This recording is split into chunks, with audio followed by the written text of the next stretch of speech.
Hi, good morning. Nandito na po ako si Simple Camarino na magsishare ng aking coins. Bago sa lahat, shout out sa inyo. Saan man kayo sa mundo ngayon. Naway pagpalain tayo ng may kapal. Nagabayan niya tayo sa araw-araw. At naway ilayo niya tayo sa anumang kapamakan. At naway guide niya tayo. Hindi tayo makakasala sa kanya at sa ating kapwa. Dahil siya lang nakakalam sa atin at naway ibigay niya sa atin ang ating pangangailangan dito sa mundo. Alam ko may pangangailangan tayo sa mundo na ating minimiti na gusto nating makamit. Naway ibigay niya sa atin dahil siya lang nakakalam sa atin. Yan lang po. Balik na po tayo sa aking coins. Ang coins na ito ay from the other country. Hindi po ito coins natin dito sa Pilipinas. Hindi ito coins natin. Ito po ay from the other country. Ang tingin ko nito na coins ay parang sa Japan na tinatawag nila na yen. Yan po. Yen ang tawag nila dito. Parang nakalagay na 10 yen. Iwan ko kung ilan ang value nito ngayon sa palitan sa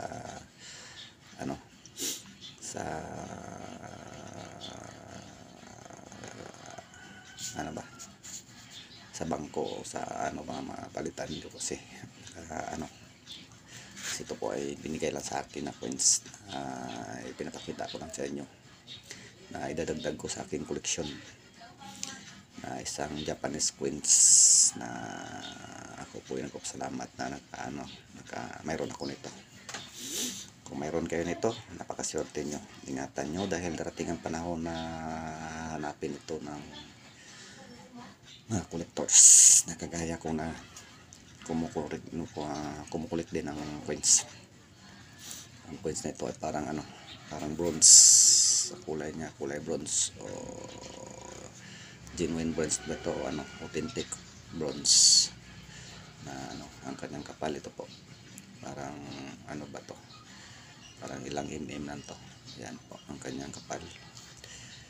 Yan. At ang round hindi ko pa masukat. Ito po ang kanyang reverse ba? Ito. Yan po ang imahe ng coins na ito. Parang sa atin ay tinatawag na Malacanang Palace. Ito po ay hindi po. Anong tawag na sa palace na ito. At yan po nakalagay ang kanilang mga words na Japanese words. Yan po. At may ring. Yan. Coins. Mayroon kayo nito. Napakaswerte nyo. Ingatan nyo. Ilagay nyo sa tamang lalagyan. Alam kong magagamit natin ito pagdating ng panahon. Dahil basta salamat tayo na hawak tayo nito dahil bawat bagay ay may kabuluhan. Alam ko na pagdating ng panahon na hanapin ito ng mga collectors o para gaya natin ay kung hindi dito na lang sa atin. Salamat tayo na may karoon tayong coins na nakukulit na paibahagi natin sa ating kasaysayan na ganito ang coins ng Japan. Napakagandang coins kagaya rin sa atin na piso. Yan po ang coins na ito sa mga collectors who like this coins. Excuse me po, TM I give you this coins who's need this coins. Dahil ako po ay nagkukulit ng mga coins at nagbibigay rin ng mga coins o nag-share din ng mga coins na sinong mga ngailangan ito.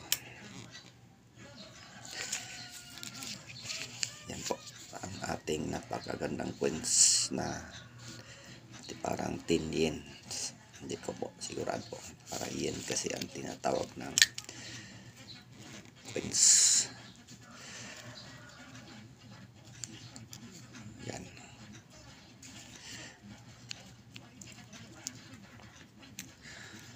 Ang ano,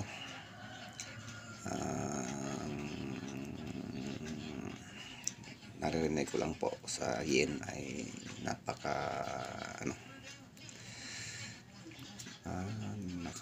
ano ba yun, pinaka ano,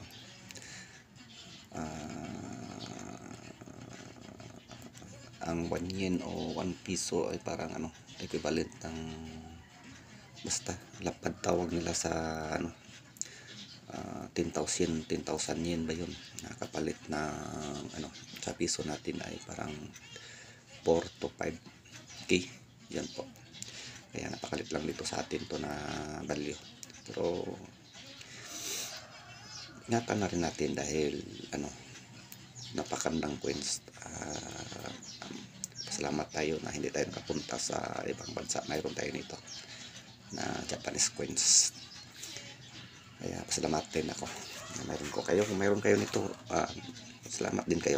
Ingatan din kayo, ingatan din ninyo, dahil darating ang panahon hindi natin akalain sa pamagitan ng coins na ito ay magpapasalamat tayo na nakahawak tayo nito at magagamit rin natin sa pagdating ng tamang panahon, dahil baka hahanapin ito ng mga Hapon at bilihin nila sa atin ang pinakamataas na presyo, kagaya ng ibang coins noon sa US dollars na kanilang sintabo ay hinahanap nila at binibili nila sa pinakamataas na halaga, depende sa taon at sa klase ng unit ng klase ng coins.